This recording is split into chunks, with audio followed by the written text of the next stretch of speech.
로마서 3장 9절에서 18절까지 내용입니다. 제가 내용을 읽어보겠습니다. 그러면 어떠하냐? 우리는 나으냐? 결코 아니라 유대인이나 헬라인이나 다 죄 아래 있다고 우리가 이미 선언하였느니라. 기록된 바 의인은 없나니 하나도 없으며 깨닫는 자도 없고 하나님을 찾는 자도 없고 다 치우쳐 함께 무익하게 되고 선을 행하는 자는 없나니 하나도 없도다. 그들의 목구멍은 열린 무덤이요 그 혀로는 속임을 일삼으며 그 입술에는 독사의 독이 있고 그 입에는 저주의 악독이 가득하고 그 발은 피 흘리는 데 빠른지라. 파멸과 고생이 그 길에 있어 평강의 길을 알지 못하였고 그들의 눈앞에 하나님을 두려워함이 없느니라 함과 같으니라. 아멘. 9절입니다. 그러면 어떠하냐? 우리는 나으냐? 결코 아니라 유대인이나 헬라인이나 다 죄 아래 있다고 우리가 이미 선언하였느니라. 앞에 로마가 얼마나 타락했고 그들이 뭐 되돌이킬 수 없고 심판을 되돌이킬 수 없을 만큼 악한 그런 것에 대한 고발, 로마 보편적인 사람들이 가지고 있던 그 악독함, 그리고 변명할 수 없는 심판의 존재임을 아, 고발하고 있죠. 그리고 그 뒤에 유대인들에 대해서도 그들도 조금도 나을 것이 없는 껍데기는 번지를 할지 모르지만 그 내면적으로는 하나도 이 로마에 있었던 사람들과 다를 바가 없는. 그래서 한쪽은 뭐 가면 안 쓴 죄인이고 한쪽은 가면 쓴 죄인이고, 그래서 좀 껍데기니까 어떨지 모르지만 결국 한 통 속에 불과한, 결국 죄인이라고 하는 한 그릇 속에 들어가 있는 그런 처지에 있다 하는 것을 고발했죠. 근데 오늘은 어, 정말 깜짝 놀라게도 그 두 그룹 속에 우리도 집어넣고 있죠. 나도 집어넣고 있는 것입니다. 우리는 이 정치인들 막 손가락질하면서 사람들끼리 쾌감을 느끼거든요. 어떤 정치인, 국회의원들 욕하거나, 그리고 어떤 나쁜 사람이 징벌 받을 때, 우리 사이다, 뭐 여기다 더 강조해서 핵사이다라고 그래요. 속 시원하게 생각하는, 그, 소위 영화에서 빌런이라고 얘기하는 악인, 누가 보더라도 심판받아야 되고, 누가 보더라도, 어, 정말 뭐 저주받아 마땅할. 그래서 이런 것들을 우리 인간 속에 내재되어 있는 걸 알거든요. 그래서 폭력물 영화에 그 사람들이 폭력을 즐기게 하기 위해서 이 악하죠. 사람 속에는 어, 다른 사람이 망하고 멸망하는 것, 그리고 파괴되는 것, 이런 것에 대해서 불쌍히 여기고 괴로워하고 고통스러워야 되는데 즐거워하는 마음이 있거든요.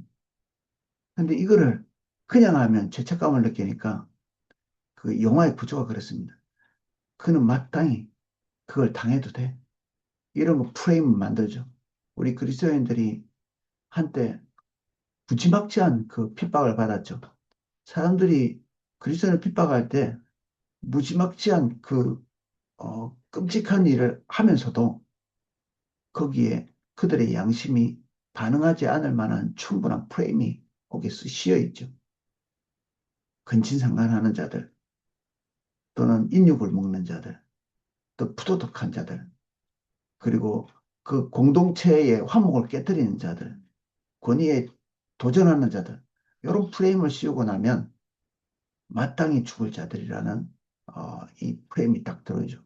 우리 그 북한에서 그 정치범 수용소, 그리스도인들이 주로 수용되는 어, 요독 수용소라고 옛날에, 지금도 있는지 모르겠습니다. 지금도 있을 겁니다만. 근데 그런 것들이 되게 많죠. 그 중에서도 제일 악하고 그 혹독하다고 하는 거 요독 수용소인데, 거기 요독수용소에서 탈출해 나온 사람이 있어요. 어떤 사람이. 그래서 얼마나 끔찍한 것들을 다 얘기하는지 우리가 들으면 정말 참혹하기 그지없거든요. 근데 그 북한 사람들 나와가지고 자기 이야기를 하는 그런 프로그램인데 그게 놀랍게도 거기서 어, 경비원이었던 사람이 나온 거예요. 그 사람도 탈출, 탈출해가지고 그 사람도 자기가 이렇게 정피치범이 하루아침에 돼가지고 지금 그 한 자리에 핍박받던 사람이 나오고 핍박하던 사람이 나오는 거예요.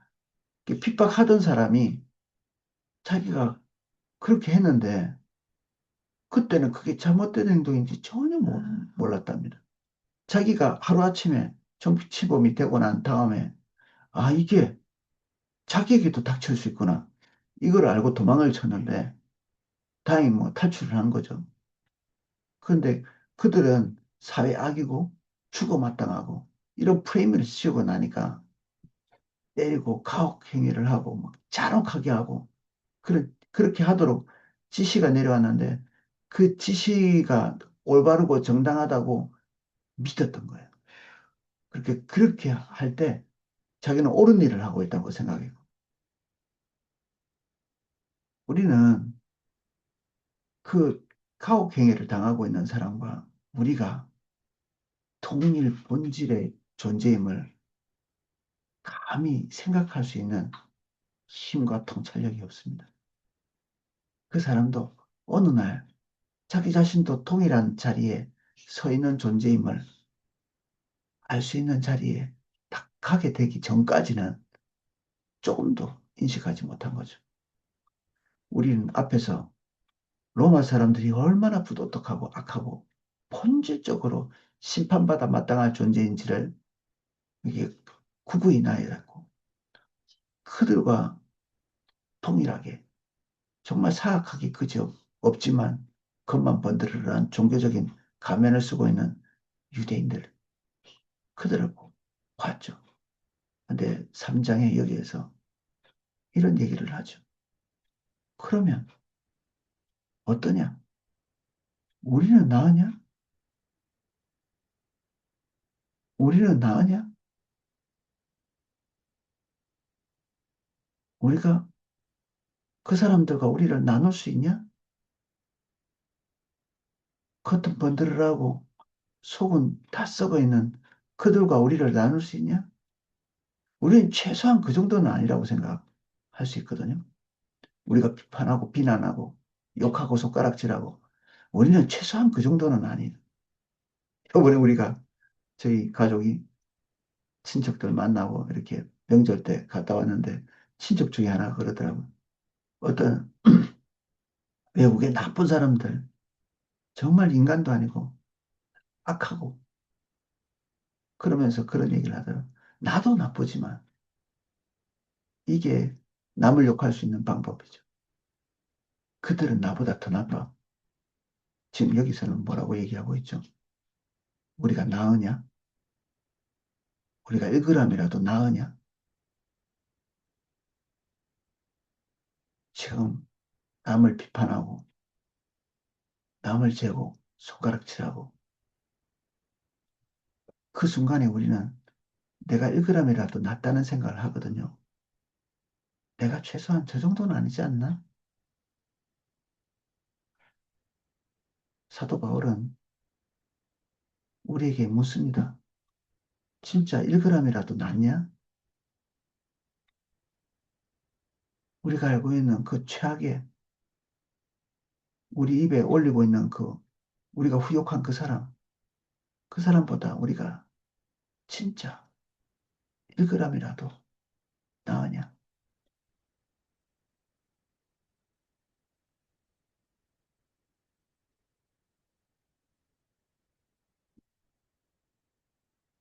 표현을 보십시오. 결코 아니라, 결코 아니라고 하지도 않고, 결코 아니다.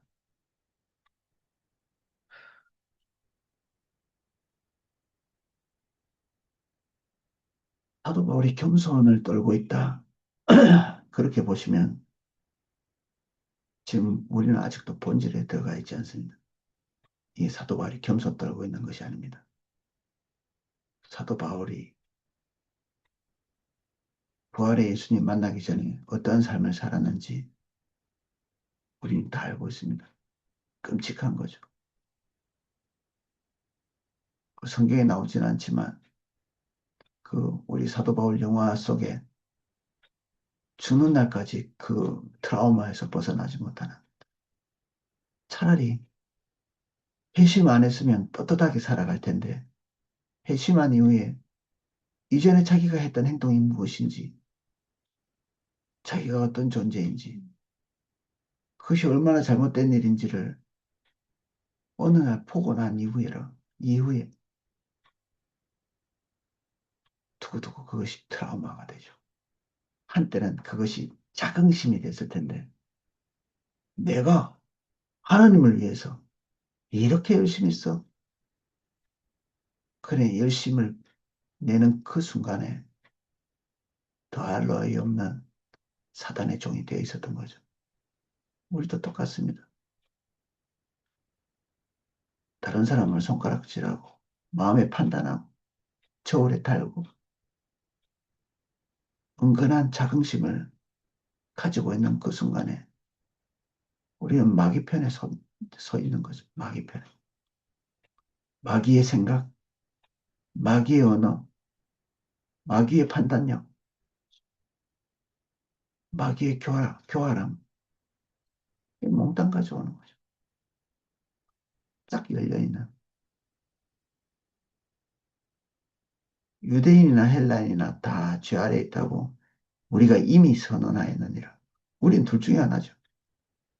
우리가 종교적으로 좀 가려서 겉이 번드르르한 속은 썩어 있는 유대인이든 이것도 저것도 가리지도 않고 그냥 마구 살아가는 본능대로 살아가는 헬라인이든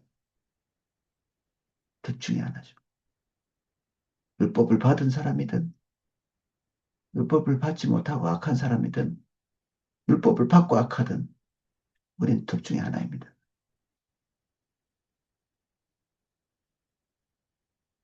성경이 이미 다 죄 아래 있다고 우리를 이미 선언하였느니라.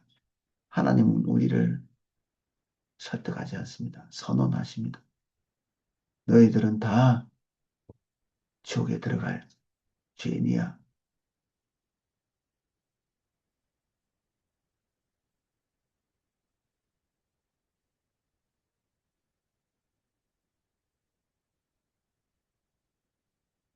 단테의 신곡에 보면 천국에 이게 계단이 이렇게 있습니다. 이 단계가 있죠. 1단계, 2단계, 3단계 이렇게 뭐 더 하나님 앞에서 잘 살았던 사람은 높은 단계, 더 살았다면 낮은 단계. 근데 단테 신곡에는 지옥도 단계가 이렇게 있습니다. 더 악한 사람은 더 악하게, 더 뭐 좀 약간 뭐 착하게 살았지만 불신자인 사람은 조금 덜 괴로운 곳에 가는. 근데 거기 단테 신곡에 나오는 그 사람들이 자기가 싫어하는 사람은 지옥에 더 깊이 넣고 있고요. 자기가 뭐 나쁘지만 천국에 들어갈 수는 없지만 자기하고 일면식도 없는 그런 사람들은 좀 약한 지옥에 넣고 있습니다. 사실 성경적이지도 않고 이 지옥에 단계가 있다는 것 자체도 성경에 없고요. 근데 그 단계를 이렇게 해가지고 지옥에 이렇게 어떤 단계별로 이렇게 사람들이 배치되어 있는 이것도 자기 생각. 어떤 사람은 더 혹독한 지옥에 들어가야 되고 어떤 사람은 약한 지옥에 가야 되는 판단 기준이 뭐냐? 본인 생각, 본인 생각. 단테가 생각하는 지옥. 우리랑 별 다를 바가 없죠. 우리랑 별 다를 바가 없습니다. 우리도 어느 정도 천국, 어느 정도 지옥. 나의 기준에 따라서 어떤 사람은 심각한 지옥으로, 어떤 사람은 좀 약한 지옥으로. 그게 우리의 사고 구조죠. 근데 성경은 그렇게 판단하고 있지 않습니다. 의인은 없나니 하나도 없다. 완벽히 하나도 없다. 엄청난 선언이죠. 어떻게 이 지구상에 지금 역사가 수천 년 흘러오고 있는 이 지구 역사에 의인이 없다니 단 하나의 의인도 없다. 깨닫는 자도 없고 이게 충격적이죠. 이 많은 사람이 자기가 죄인인 것 자체에 대한 인식이 없다. 이게 불가사의한 일이죠.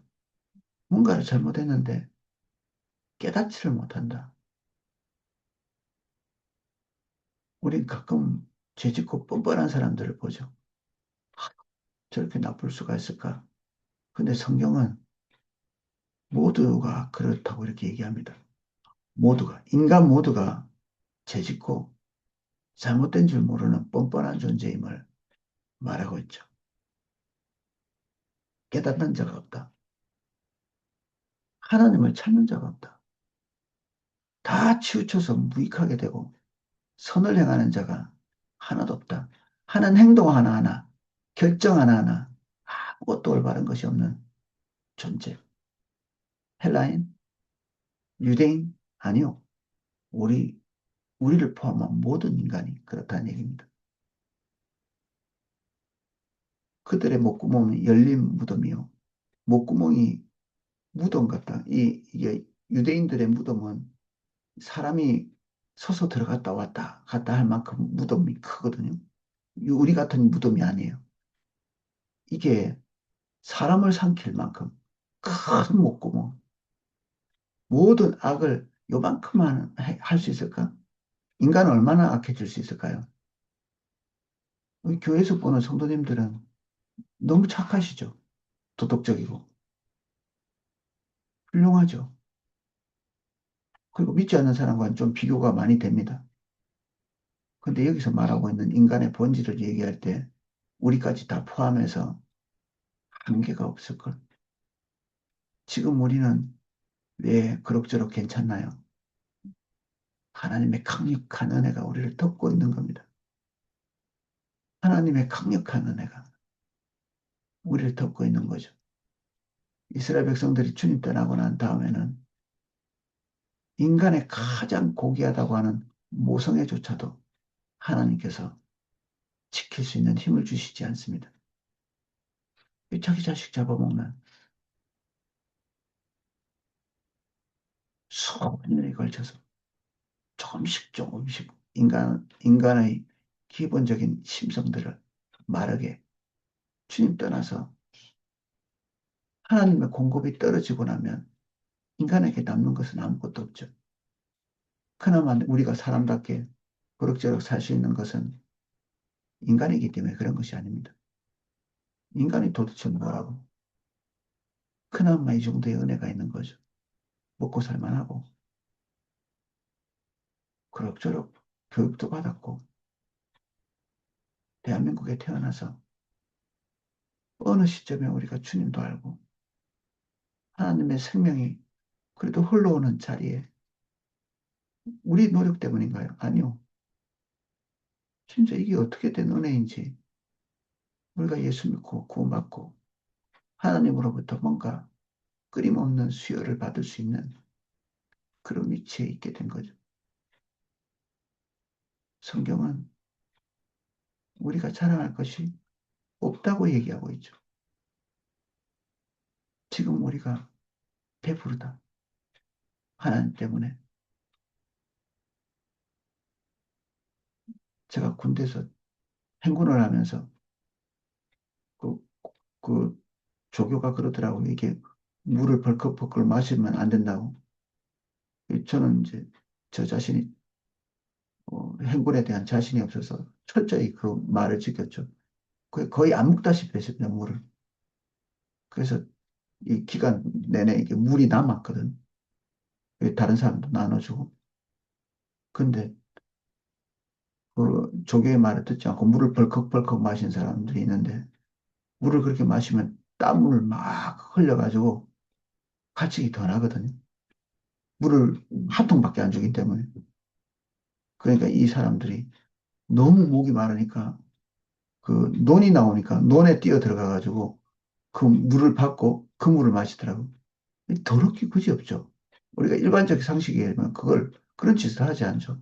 거기 온갖 벌레가 다 있고 우리 그 밑에는 다 진흙탕이고 그 위에 뭐 좀 맑아 보이지만 농약도 뿌려놨어 그거 더럽기 그지 없는. 근데 목마르면 마실 수밖에 없습니다. 갈증이 모든 것을 다 하게 하죠.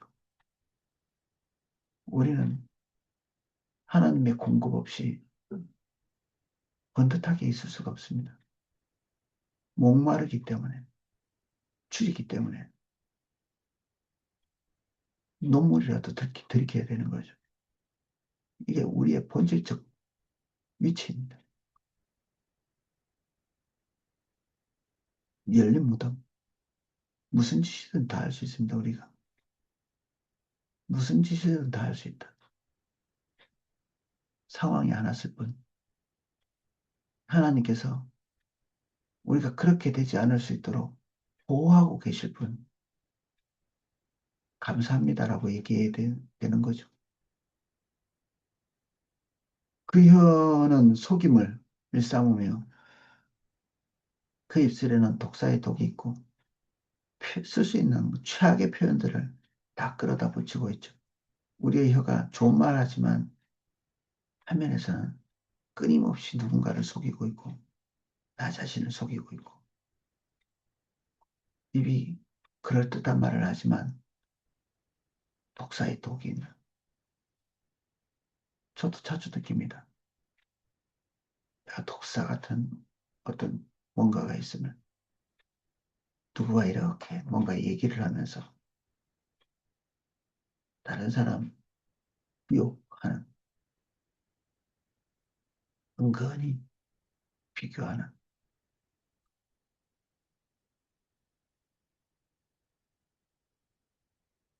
자기가 누구인지를 어느 날 보게 하실 때 말 한마디 내뱉은 거 은밀한 자리 특별히 좁은 곳에서 쑥덕거리는 소리들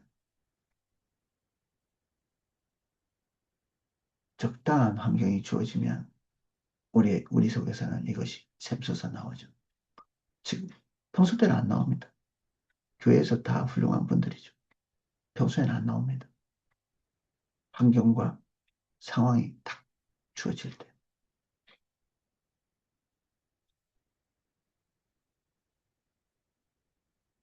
그 입에는 저주와 악독이 가득하고 그 발은 피 흘리는데 빠른지라 좋은 일에 빠른 것이 아니라 악한 일에 빠른. 좋은 일 할 때는 하나님의 음성을 끊임없이 듣거든요. 진짜 해야 됩니까? 진짜 해야 됩니까? 하나님의 인도를 따라서 가는 일은 그리고 선한 일은 결정하는데 엄청나게 어려워. 그러나 악한 일은 엄청난 스피드로 악한 일을 하는 신기하죠. 어떻게 하나님의 일을 할 때는 하나님의 음성을 끊임없이 분별하고 악한 일을 할 때는 그냥 순식간에 처리해버리는 우리가 되게 경건해 보이죠. 하나님의 음성을 듣고 해야지라는 이 말에 우리의 경건성을 담고 있지만 실제는 그렇지 않을 수도 있죠. 제가 어떤 성도님이 하나님의 인도를 따라서 뭔가를 할 때 쉽게 뭔가를 결정하는 걸 봤거든요. 자기에게 타격이 있는데 그 일을 하고 나면 근데 그 일을 되게 쉽게 결정하는 이게 올바른 일이죠. 거듭거듭 생각하지 않는. 하나님이 선하게 보신다고 생각하는 그 순간에 이미 결정은 끝나 있는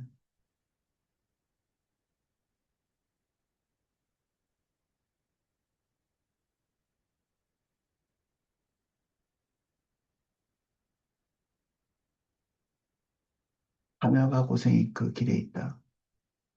인간, 이건 유대인도 로마인도 아닙니다. 인간에게 파멸과 고생이 그 위에 있다. 우리에겐 지옥 형벌이 기다리고 있는 거죠. 평강의 길을 알지 못하였고 예수 그리스도께서 평강이시죠. 그 길을 알지 못하였고 그들의 눈앞에 하나님을 두려워함이 없느니라 함과 같으니라. 하나님을 인식해야 두렵죠. 인식하지 못하면 두렵지 않습니다. 그래서 범죄하죠. 하나님을 그리스도인이라고 인식을 할 수 있나요? 아니요. 굳이 선택해서 인식하기로 결정해야 인식할 수 있습니다. 그래서 할 수 있다면 우리도 밴쿠버 초소처럼 하나님을 인식하기 위해서 인위적인 노력을 가하는 이게 너무 유익하죠. 예, 지금은 이런 것까지 제가 뭔가를 할 수 있는 여력은 없는데 분명한 것은 이렇게 할 때 우리가 주님의 인도를 훨씬 더 잘 따라갈 수 있다는 것, 이거는 분명한 일이죠.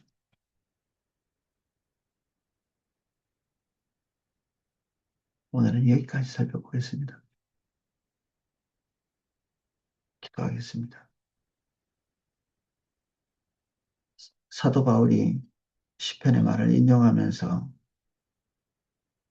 그가 사랑하는 그의 교인들에게 말하고 있는 이 내용은 너무나 살벌하고 끔찍하고 주목해서 보고 싶지 않은 내용들입니다. 그러나 부인할 수 없는 사실이며 우리를 이 말씀에서 분리시킬 수가 없습니다. 우리가 다 바울의 고발 앞에 있는 죄인입니다.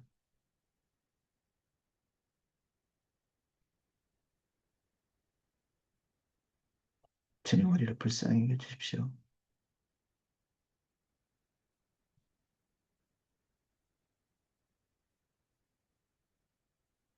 낮은 마음 주십시오.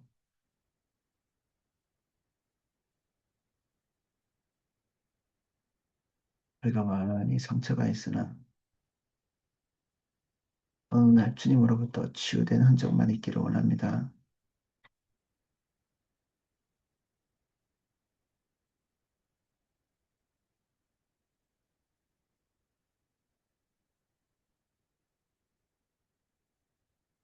보혈을 지나